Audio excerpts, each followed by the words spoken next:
महाराष्ट्रामध्ये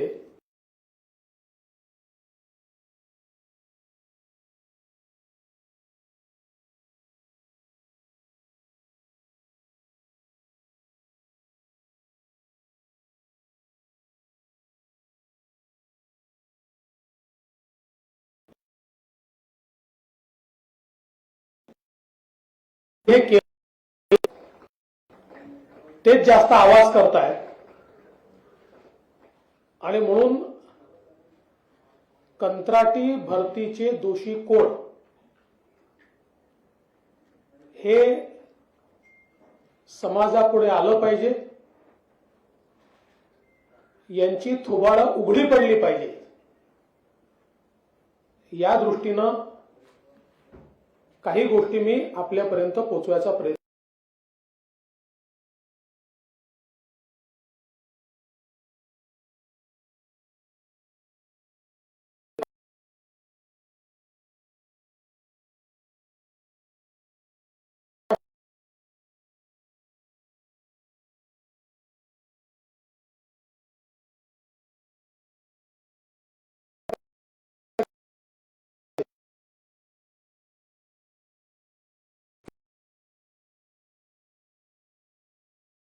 सर्व शिक्षण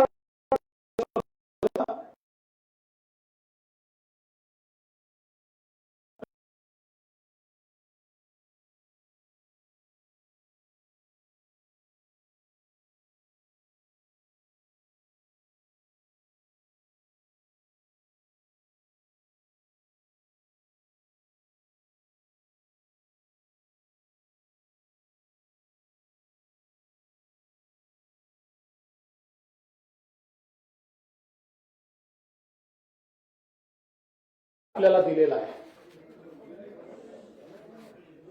जरा मागे शांत राहिले तर बरं राहील।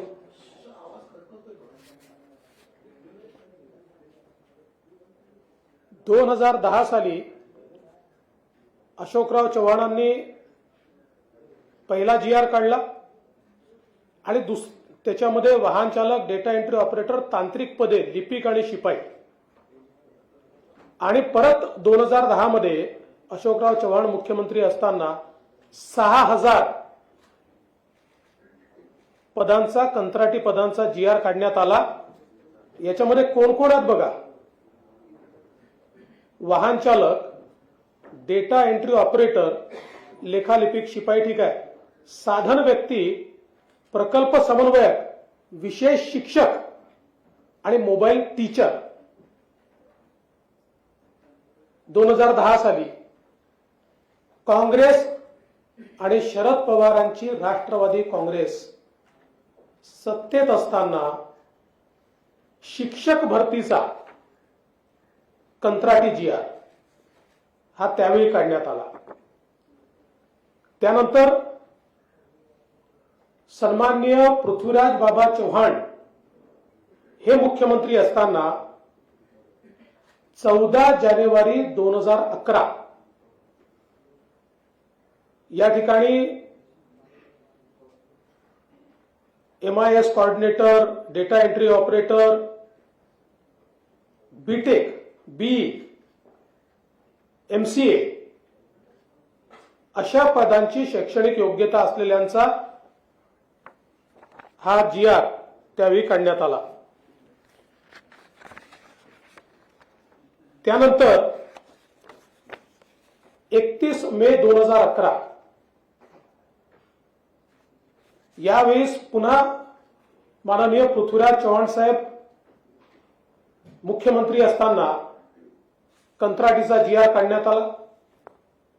16 सप्टेंबर 2013 सामाजिक न्याय विभागात कंत्राटीचा GR काढण्यात आला।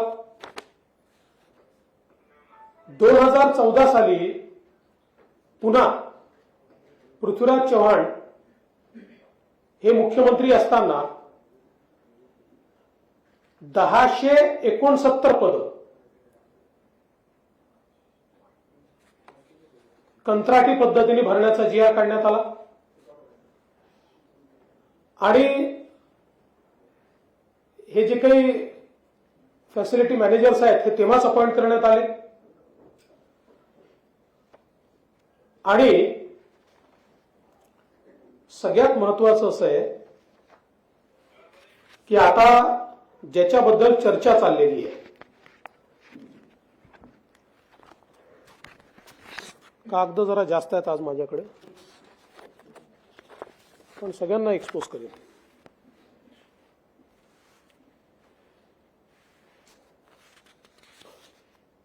आता 1 सप्टेंबर 2021 कोण होतं मुख्यमंत्री? सन्माननीय उद्धव बाळासाहेब ठाकरे. 1 सप्टेंबर 2021 ला RFP ला सरकारची मान्यता मिळाली. 2 सप्टेंबर 2021 ला महाटेंडर पोर्टलवर RFPचा मसुदा प्रकाशित झाला. 9 सप्टेंबर 2021 रोजी निविदापूर्व बैठक घेण्यात आली. 31 जानेवारी 2022 निविदा दाखल करण्याची अंतिम मुदत. सगळीकडे मुख्यमंत्री कोण आहेत? उद्धवराव बाळासाहेब ठाकरे. आणि सरकारचे संरक्षक कोण आहेत? सन्माननीय शरदचंद्रजी पवार. 12 फेब्रुवारी 2022 टेक्निकल इव्हॅल्युएशन स्टेटमेंट पोर्टलवर. 8 एप्रिल 2022 व्यावसायिक निविदा उघडली. 25 एप्रिल 2022 एजन्सी सोबत वाटाघाटीची पहिली बैठक. 27 एप्रिल 2022 एजन्सी सोबत वाटाघाटीची दुसरी बैठक. 23 मे 2022 वित्त विभागाची मान्यता. पूर्ण कार्यकाळामध्ये या ठिकाणी आपण जर बघितलं तर कोण आहे आणि मग हे कुठल्या तोंडाने बोलतात? हा सन्माननीय उद्धव ठाकरे यांच्या सहीचा कागद आहे, फाईलचा आपल्याला दिला. कंत्राटी भरतीला मान्यता कोणी दिली? उद्धव बाळासाहेब ठाकरे यांच्या सरकारने त्यांच्या सहीने माननीय शरद पवार साहेबांच्या आशीर्वादाने या ठिकाणी ही मान्यता देण्यात आली. हा शासन निर्णय बघा, म्हणजे हे पत्र आहे, पत्र आहे 15/6/2020. काय म्हटलंय? बाह्य यंत्रणेकडून काम करून घेण्यासाठी एजन्सी नियुक्त करण्याबाबत. 17 जुलै 2020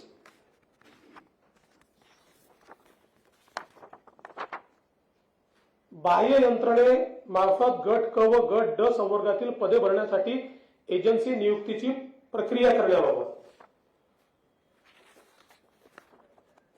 12/5/2021 बाह्य यंत्रणेमार्फत कामे करून घेण्यासाठी एजन्सीची नियुक्ती करण्याबाबत.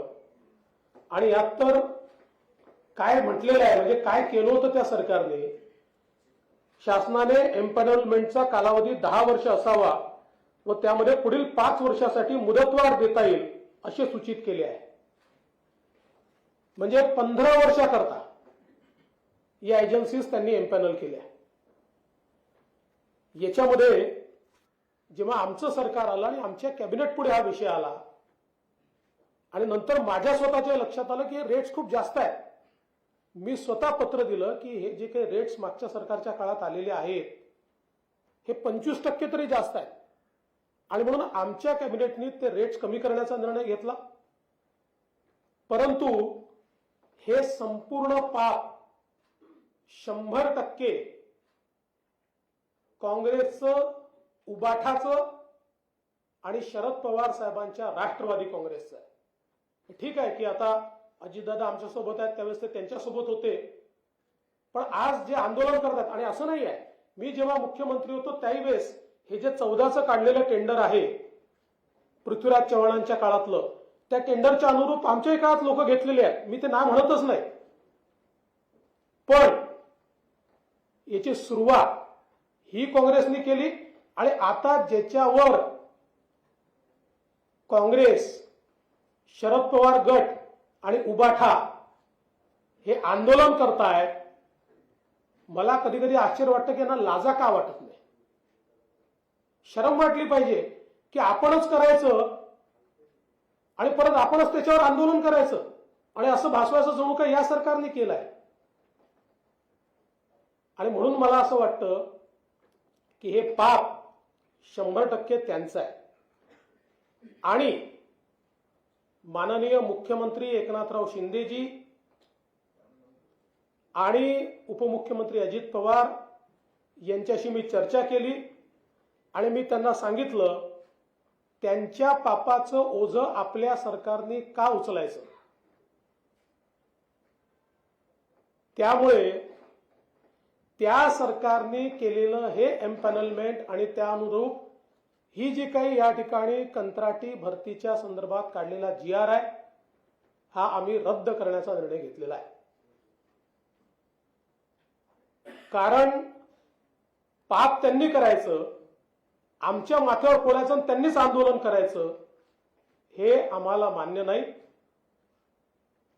आणि माझं तर मत आहे की आता मी तर आपल्याला सहीचा कागदच दिलेला आहे, अप्रुव्हलच श्री उद्धव बाळासाहेब ठाकरे यांनी दिलेला आहे. मग आता माझा सवाल आहे की उबाठा उद्धव बाळासाहेब ठाकरे यांची सेना, शरद पवार यांची राष्ट्रवादी आणि ज्यांनी याची सुरुवात केली ते काँग्रेस आता महाराष्ट्राची माफी मागणार आहेत का? युवकांची दिशाभूल केल्याबद्दल, स्वतःचं पाप दुसऱ्याच्या माथी मारल्याबद्दल त्यांनी माफी मागितली पाहिजे. आणि ते माफी मागणार नसतील तर आमच्या पक्षांना त्यांना रोज उघडं करावं लागेल आणि जनतेत जाऊन उघडं करावं लागेल. हे सगळे कागदपत्र आम्ही जनतेमध्ये नेणार आहोत. आणि एवढंच नाही तर अलीकडच्या काळामध्ये पवार साहेब आधी असं करत नव्हते, पण जेव्हापासून त्यांचा पक्ष फुटला तेव्हापासून पवार साहेब देखील असं करायला लागले. आता पवार साहेबांनी सांगितलं की मुंबईच्या पोलीस दलामध्ये कंत्राटी भरती. आता काय केलंय, 3 वर्षापर्यंत मुंबईमध्ये 3 वर्ष उद्धव बाळासाहेब ठाकरेजी यांच्या काळामध्ये, शरद पवार साहेबांच्या काळामध्ये मुंबईमध्ये एकही भरती झाली नाही.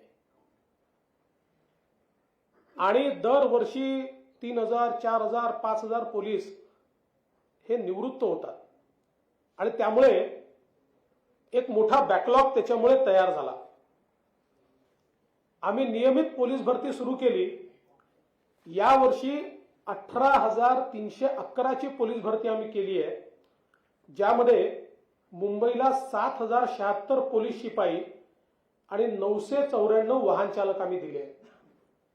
परंतु ही भरती झाल्यानंतर ट्रेनिंग होऊन ते फोर्समध्ये जॉईन होतपर्यंत जवळजवळ 1 वर्षापेक्षा जास्त, 1.5 वर्षाचा कालावधी जातो. आणि हे 18,000 जे आम्ही केले आहेत हा रेकॉर्ड आहे. याच्यापेक्षा जास्त याकरता करता येत नाही की आपली ट्रेनिंगची फॅसिलिटीज 8,000 लोकांकरता तयार केली आहे, जी आता वाढवून 18,000ची ट्रेनिंग फॅसिलिटी. कारण एक प्रकारे 3 वर्षाच्या भरती एकत्र आपण करतो आणि तेवढी ट्रेनिंगची फॅसिलिटीज नाही आहे. मात्र तरी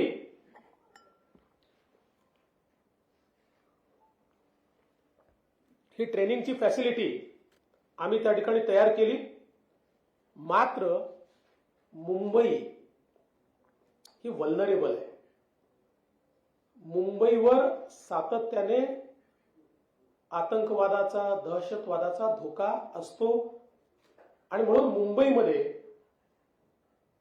7,000, 10,000, 12,000 पोलीस कमी उद्या एखादी घटना घडली तर हे सांगता येत नाही की आम्ही पोलिसांची भरती केली नाही म्हणून घटना घडली. आणि म्हणून काय निर्णय केला तर जोपर्यंत हे ट्रेनिंगवरनं येत नाही तोपर्यंत महाराष्ट्र सरकारने स्वतः तयार केलेले महाराष्ट्र राज्य सुरक्षा महामंडळ, आणि आपल्याला कल्पना असेल की महाराष्ट्र राज्य सुरक्षा महामंडळ सुरू करताना त्याच्या मागची भूमिका काय होती. पोलीस भरतीमध्ये समजा 7-8 हजार जागा असतील एलिजिबल 50,000 लोक येतात. पहिले 7,000 हे पोलीसमध्ये गेले, तर नंतरचे 1,000, 1,200, 1,300 लोक हे सुरक्षा महामंडळात घ्यायचे, त्यांना ट्रेनिंग द्यायचं आणि त्यांच्या माध्यमातून एअरपोर्टची सिक्युरिटी असेल, एखाद्या मंदिराची सिक्युरिटी असेल किंवा तत्सम कामं किंवा प्रायव्हेट आस्थापनांना कधी कधी पोलीस सुरक्षा द्यावी लागते, त्याच्याकरता त्यांचा उपयोग करायचा. याकरता शासनाने महामंडळ तयार केलं आणि आता पोलीस कमी असल्यामुळे हा GR एवढाच काढलाय की जोपर्यंत ट्रेनिंग होऊन हे पोलीस येत नाही तोपर्यंत महाराष्ट्र राज्य सुरक्षा महामंडळाचे 3,000 पोलीस हे मुंबईमध्ये वापरले जाते आणि याच्याकरता त्यांचा पगार आता महामंडळातून न निघता मुंबई पोलिसांकडनं निघेल. त्यामुळे सरकारमध्ये जेव्हाही कुठल्याही विभागाला खर्च करायचा असतो त्यावेळेस त्या विभागाला GR काढावा लागतो. म्हणून GR एवढाच काढलेला आहे की या 3,000 पोलिसांचा पगाराचा खर्च आता महाराष्ट्र सरकारच्या आस्थापनेवरनं होईल, मुंबईच्या आस्थापनेवरनं होईल. आता याला काय सांगितलं, हे कंत्राटी पोलीस भरती करतायत. एकूणच राज्यामधल्या तरुणांमध्ये असंतोष तयार करण्याचा प्रयत्न, राज्याला अराजकाकडे नेण्याचा प्रयत्न या ठिकाणी करण्यात येतोय. कुठल्याही परिस्थितीमध्ये महाराष्ट्राचं सरकार हे महाराष्ट्रातल्या युवा शक्तीच्या पाठीशी उभा आहे. आम्ही भरती सुरू केली आहे, मोठ्या प्रमाणात भरती चाललेली आहे. मी सांगितलं 18,000 पोलिसांची भरती ऍट वन गो ही कधीच झाली नव्हती, जी यावर्षी आम्ही केलेली आहे.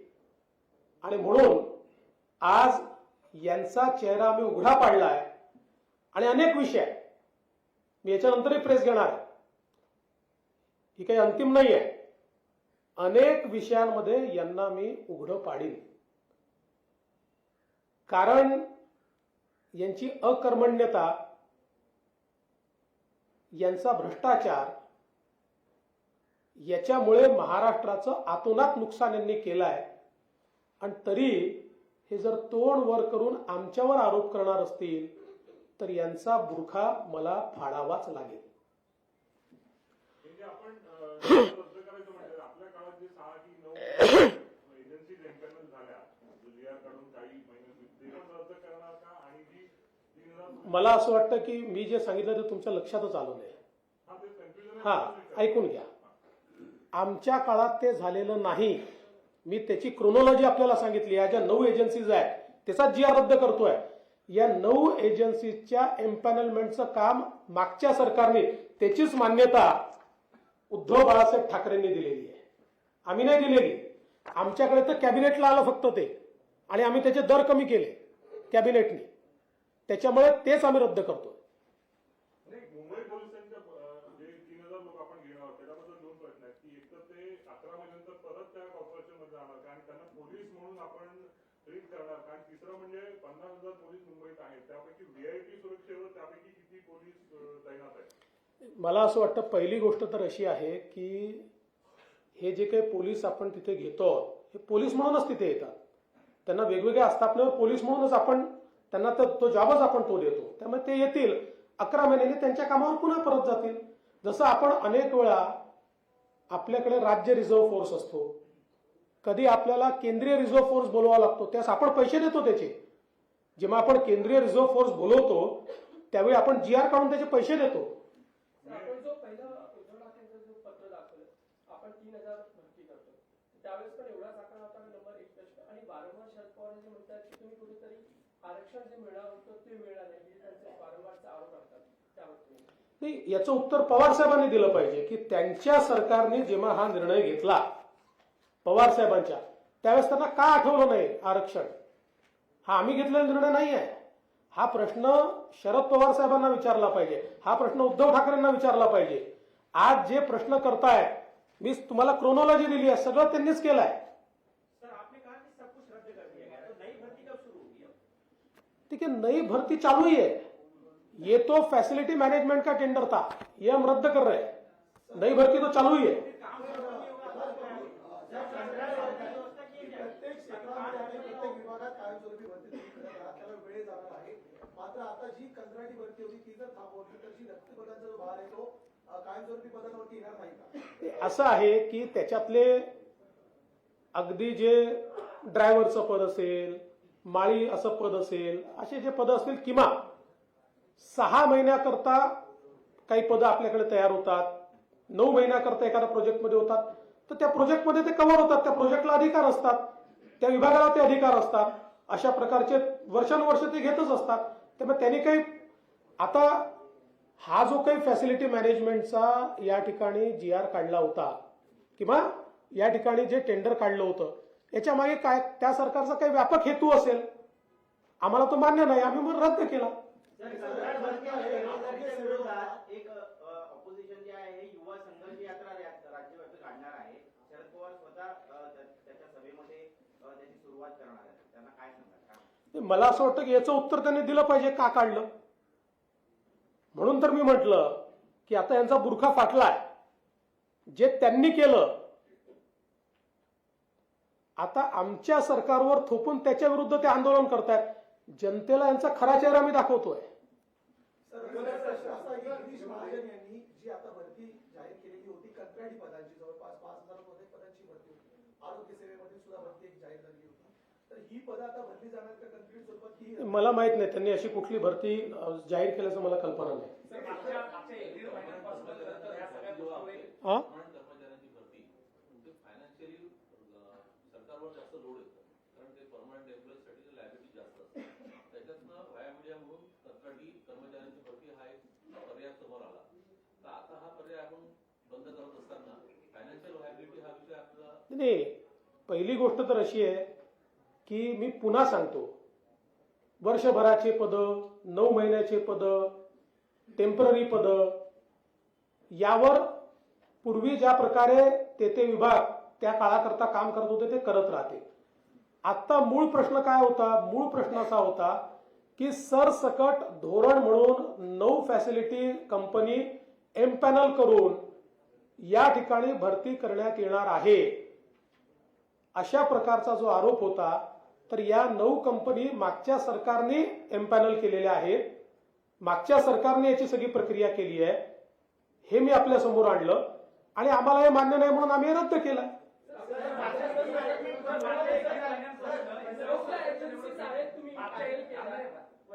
महिन्यांपासून अगदी मुख्यमंत्री देखील कंत्राटी पद्धतीवर इतकी टोकाची टीका झाली. एवढं सगळं होत असताना तुम्ही नेमकं आज या उत्तराला समोर आलेला आहात, नेमकं याच्या मागचं कारण? नाही, याच्यापूर्वी सभागृहातही सांगितलं, पण कधी कधी काय की पुराव्यासहितच द्यावं लागतं. आता सभागृहामध्ये हे उत्तर मी दिलेलं आहे, जे सभागृहात असतील त्यांनी ऐकलं आहे की तुमच्या काळातलं आहे. त्यावेळेस ते चूप बसतात आणि पुन्हा तेच आरोप लावतात. आणि म्हणून आता जाणीवपूर्वक पुराव्यांसहित तुमच्याकडे हे दिलेलं आहे. तुम्ही GR रद्द केला म्हणाला, फॅसिलिटी मॅनेजमेंट कंपनी सुद्धा रद्द झालेल्या आहेत. याचा अर्थ याच्या पुढे राज्य सरकार कंत्राटी भरती अजिबातच करणार नाही. मी पुन्हा सांगतो की पूर्वी जी पद्धत होती की एखाद्या विभागामध्ये 6 महिन्याचे पदं तयार होतात, 9 महिन्याचे होतात, 11 महिन्याचे होतात, काही पदं हे टेम्पररीज पदं आहेत, त्याच्यावर त्या प्रोग्राम अनुरूप जी काही भरती व्हायची तर त्यांचे अधिकार कायम आहेत. पण एक धोरण म्हणून जे मागच्या सरकारने स्वीकारलेलं होतं की सरसकट 9 लोकांना फॅसिलिटी मॅनेजमेंटमध्ये हे सगळं आउटसोर्स करायचं, ते आम्ही रद्द केलं. कंत्राटी भरती हे उद्धव ठाकरे आणि शरद पवार सरकारचं पाप आहे. तुम्हीही तुमच्या सरकारने तोच अध्यादेश काढून ते कॅरी फॉरवर्ड केलं. त्यानंतर आंदोलनं आणि टीका झाली. आता तुम्ही अध्यादेश मागे घेता, तर ते आंदोलन आणि टीका याचा इम्पॅक्ट म्हणायचा की सरकारवर ओढवलेली नामुष्की म्हणायची? पहिली गोष्ट, असा कुठला अध्यादेशच नाहीये. हा कुठला अध्यादेश आला? समजून घ्या, हे टेंडर आहे. ते टेंडर त्यांनी काढलं, त्यांनी मंजूर केलं, त्यांनी त्या ठिकाणी सगळी प्रक्रिया राबवली, त्यांच्या मान्यतेने ते झालं. आमच्या कॅबिनेट समोर आलं त्यावेळेस मी असं सांगितलं, तुम्हाला माहिती आहे, तुम्ही सगळ्यांनी छापलाय, मी पत्र दिलं की बाबा याच्यामध्ये कॉस्ट फार जास्ती आहे, 25% जास्त कॉस्ट दिसते, ती कमी करा. आम्ही ती कॉस्ट कमी केली. परंतु ज्यावेळेस आमच्यावरच हे आरोप लावायला लागले, त्यावेळेस आम्ही सिरियसली ते घेऊन बसलो की यांनीच केल्याने आपल्यावर आरोप का लावतात, आणि आमचं असं मत पडलं की आपल्याला याची आवश्यकताच नाहीये, आपल्या सरकारचं धोरणच नाहीये. त्यामुळे ही नामुष्की नाहीये. मला तर असं वाटतं की जाणीवपूर्वक राज्याच्या युवांच्या मनामध्ये जो रोष तयार करण्याचा करायचा प्रयत्न चालू होता तो आम्ही संपवलेला आहे, आणि सरकारचं कामच आहे. We have responded to that. मात्र याच्यामध्ये यांचा बुरखा आम्ही फाडलाय. चला याच्यावर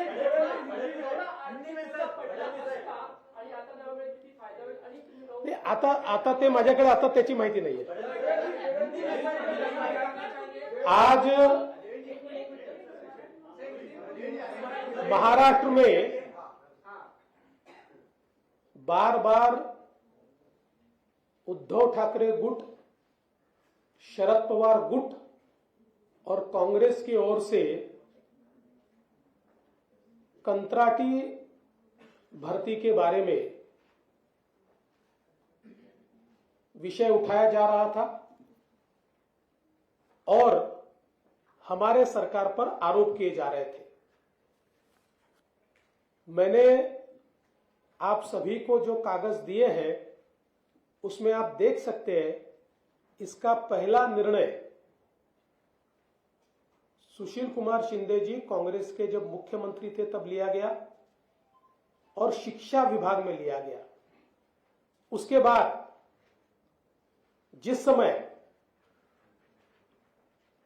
अशोक चौहान जी मुख्यमंत्री थे तब 3 GR निकले, जिसमें शिक्षक से लेकर तो अलग अलग पदों पर कॉन्ट्रैक्चुअल लोगों को लेने का प्रावधान किया गया. पृथ्वीराज चौहान जी जब मुख्यमंत्री थे तब 3 GR निकले गए और 2014 में फैसिलिटी मैनेजर्स को एम्पैनल किया गया. उसके बाद जिस समय राज्य में उद्धव ठाकरे जी की सरकार आई, उस सरकार ने एक धोरण के रूप में इसको स्वीकारा और फैसिलिटी मैनेजमेंट के टेंडर बुलाने का निर्णय किया, जिसको मान्यता स्वयं उद्धव ठाकरे जी ने दी है. ये उनकी सिग्नेचर है और इसकी सारी प्रक्रिया ये उनके ही काल में पूरी हुई. और उसके बाद जब हमारी सरकार आई, हमारी सरकार के पास ये मान्यता के लिए आया, मान्यता के लिए नहीं, कैबिनेट के सामने आया. उस समय मैंने खुद ये पॉइंट आउट किया था कि इसको कैबिनेट में लाकर इसके रेट्स कम कीजिए. 30%, 25 से 30% ये रेट ज्यादा है. उसके बाद कैबिनेट ने उसके रेट जो उस सरकार ने तय किए थे उससे 25 से 30% कम किए. उसके बाद मानो ये टेंडर हमने ही निकाला हो, हमने ही इसको किया हो, इस प्रकार से ये तीनों पार्टियां महाराष्ट्र में लोगों को भड़काने का काम कर रही थी. मैंने सभागृह में भी, विधानसभा में भी स्पष्ट रूप से बताया ये पाप उनका है, ये हमारा नहीं है. और मैंने हमारे मुख्यमंत्री जी से चर्चा की, हमारे दूसरे उप मुख्यमंत्री जी से चर्चा की और हम सबने मिलकर यह तय किया कि उस सरकार ने किया हुआ है, इसको नीति के तहत हम क्यों स्वीकारें. वो उनकी नीति थी, इसलिए हमने ये तय किया है कि ये जो GR निकाला है इसको निरस्त किया जाएगा और अलग अलग जो डिपार्टमेंट्स है उनमें पहले जिस प्रकार से टेम्पररी पदों के लिए 6 महीने के 9 महीने के पदों के लिए या कोई कार्यक्रम होता था उसके लिए लोग लिए जाते थे, उसके अधिकार उनको होंगे. लेकिन नीति के तहत इस प्रकार से राज्य सरकार फैसिलिटी मैनेजमेंट की इतनी संस्थाओं को एक साथ ये सारा काम देकर और एक प्रकार से जो लोगों में भावना तैयार हो रही है कि सारा प्राइवेटाइजेशन किया जाने वाला, जबकि हमारी ही सरकार ने जो महाराष्ट्र में नौकर भर्ती बंद थी उसको शुरू किया और बड़े पैमाने पर हमने लोगों को सरकार में नौकरियां दी है और इसलिए हमारी सरकार ने फैसला किया है। अब मैं ये मांग करता हूं कि उद्धव ठाकरे जी की शिवसेना, शरद पवार जी की पार्टी या उनका गुट और कांग्रेस, इन्होंने इस चीज के लिए महाराष्ट्र की माफी मांगनी चाहिए।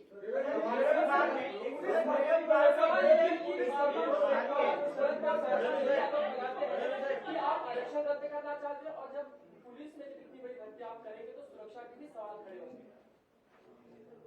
अब ये सवाल तो पवार साहब से ही पूछना चाहिए कि जब इसको उनकी सरकार ने मंजूरी दी तब आरक्षण की बात उनके ध्यान में क्यों नहीं आई, वो उस समय क्यों भूल गए। जहां तक पुलिस का सवाल है, 3 साल से पुलिस में भर्ती नहीं हो पाई, एक बड़ा बैकलॉग तैयार हुआ। हमने इस साल वो सारी भर्ती की। मुंबई के लिए करीब 8,000 लोग हमने पुलिस में भर्ती किए, लेकिन उनका ट्रेनिंग होकर वो ज्वाइन होने को 1.5 साल लगता है। और मुंबई एक वल्नरेबल इस प्रकार का शहर है, यहां पर पुलिस की कमी से कोई घटना न घटे, इसलिए महाराष्ट्र सरकार का सुरक्षा महामंडल, जिसमें पुलिस भर्ती के थ्रू ही हम लोगों को सिलेक्ट करते हैं, उनमें से 3,000 लोगों को मुंबई में ड्यूटी दी जाएगी। और इनको ड्यूटी देते समय ऐसी ड्यूटी दी जाती है जिसमें कोई पुलिसिंग का बड़ा काम नहीं होता। इसके कारण पुलिसिंग का काम करने के लिए पुलिस हमको उपलब्ध होते हैं। तो इस प्रकार का निर्णय लिया गया है। पुलिस में कोई भी कंत्राटी पद्धति से किसी को भी नहीं लिया जा रहा है। हाँ? डीजी है, एसीबी है, सरकार उन्हें भरने के बारे में क्या सोच रही है? और दूसरा सवाल, क्या रश्मि शुक्ला की फिर से महाराष्ट्र में वापसी होगी? देखिए, इसका निर्णय तो मुख्यमंत्री जी करेंगे। मुख्यमंत्री जी के साथ हम चर्चा करेंगे, कौन कौन से पद पर जाएगा, किसकी क्या सीनियोरिटी है, इसके आधार पर वो निर्णय होता है। ऐसे निर्णय प्रेस कॉन्फ्रेंस में तो नहीं हो सकते।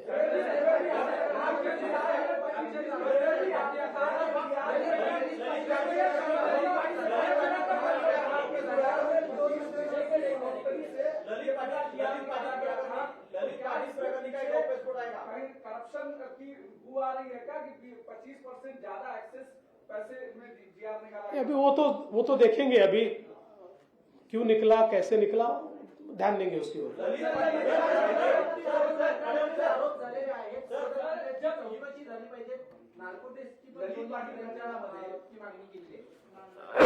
असं आहे, मी ललित पाटील प्रकरणावर बोललो तर मुख्य ज्याकरता मी प्रेस घेतली आहे ते तुम्ही सोडून द्या। आता तुमचा जो काही विषय आहे तो मलाही समजतो। एकच गोष्ट फक्त सांगतो त्यातली, तुम्ही मला माहिती होतं विचारणार आहे, तुमची उत्कंठा असेल, बाकी सगळ्या गोष्टी मी नंतर आणणारच आहे त्यातल्या। एकच गोष्ट सांगतो त्यातली, पण माझी विनंती आहे की जी मूळ पत्रकार परिषद आहे, तुम लाईव्ह झाली तरी दिवसभर चालली पाहिजे ना। तुम्ही दिवसभर ललित पाटील चालवा, हा चालेल, मला माहिती आहे, मला तेवढं समजतं, मी जे बोलतोय सगळं लाईव्ह चाललंय। आता इतक्या वर्षात एवढं तर समजलो मी।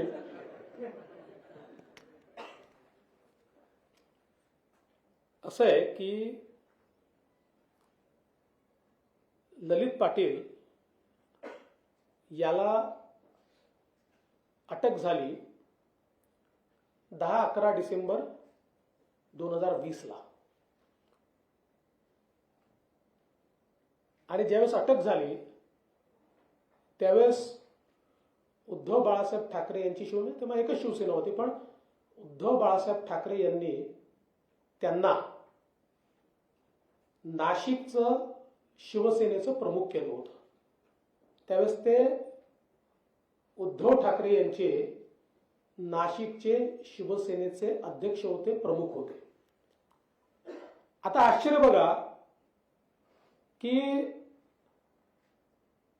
त्यांना अटक झाल्यानंतर पीसीआर मागितला। निश्चित गुन्हा मोठा होता, त्यामुळे 14 दिवसाचा पीसीआर मिळाला। पीसीआर मिळाल्याबरोबर ते ससूनला ऍडमिट झाले आणि पूर्ण 14 दिवस पीसीआर मध्ये ते ससूनला ऍडमिट होते आणि सरकारी पक्षातर्फे कोर्टाला अर्ज देखील करण्यात आला नाही की आम्ही यांचं इंट्रोगेशन केलं नाहीये किंवा यांची बिमारी बरोबर नाहीये, अर्जही केला नाही. आणि शेवटी 14 दिवस सर तुम्ही काहीच केलं नाही तर पीसीआर 14 दिवस मिळतो. 14व्या दिवशी त्यांचा एमसीआर करून टाकला. त्यामुळे ज्यावेळेस या गुन्ह्यात आम्ही आतमध्ये जातोय, गुन्हेगाराचं इंट्रोगेशनच झालेलं नाहीये. उद्या जर यांच्या विरुद्ध केस स्टँड करायची आहे तर काय स्टँड होणार आहे? इंट्रोगेशनच केलं नाही. आता माझा सवाल आहे की ललित पाटील यांचं इंट्रोगेशन का करण्यात आलं नाही? कोण जबाबदार होतं? तेव्हाचे मुख्यमंत्री जबाबदार होते की गृहमंत्री जबाबदार होते? कोणाचं त्याच्यावर प्रेशर होतं? कोणाच्या प्रेशरमध्ये हे सगळं झालं? कोणाचे संबंध होते? अजून खूप गोष्टी आहेत, आज सांगणार नाही. आता तुम्ही ठरवा ना. आता तुम्ही ठरवा नार्को टेस्ट कोणाची झाली पाहिजे.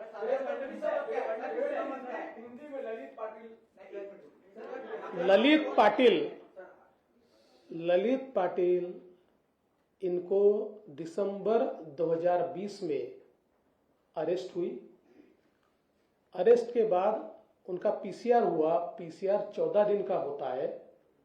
जैसे ही पीसीआर हुआ, ललित पाटिल ससून में एडमिट हुए और पूरे 14 दिन वो ससून में एडमिट थे और सरकार की तरफ से अर्जी भी नहीं लगी कि भाई इनका मेडिकल बोर्ड के सामने खड़ा कीजिए, या चूंकि ये 14 दिन पूरे ससून में एडमिट है तो हमको पीरियड बढ़ाकर दीजिए. ऐसी कोई अर्जी नहीं हुई. उनका एमसीआर हुआ. इतने महत्वपूर्ण मामले में उनका इंट्रोगेशन ही नहीं हुआ है. यानी जब केस कोर्ट में चलेगी तो जिसका इंट्रोगेशन ही आपने किया नहीं है उसको आप कैसे कन्विक्ट करोगे? तो मेरा सवाल है, अब ये इतना नार्को टेस्ट और क्या क्या ये जो बोल रहे हैं, इनको मेरा सवाल है ये बताइए. और उस समय ये ललित पाटिल उद्धव ठाकरे जी के शिवसेना के नासिक के शहर प्रमुख थे, इसलिए उनको ये सहूलियत मिली क्या? किसके फोन से मिली? मुख्यमंत्री के, गृह मंत्री के और किसी के? और इसमें भी बहुत चीजें बाहर आने वाली है. मैं आज इसलिए नहीं बताता हूं क्योंकि आज मैंने आपको दूसरी खबर दी है. धन्यवाद. चला.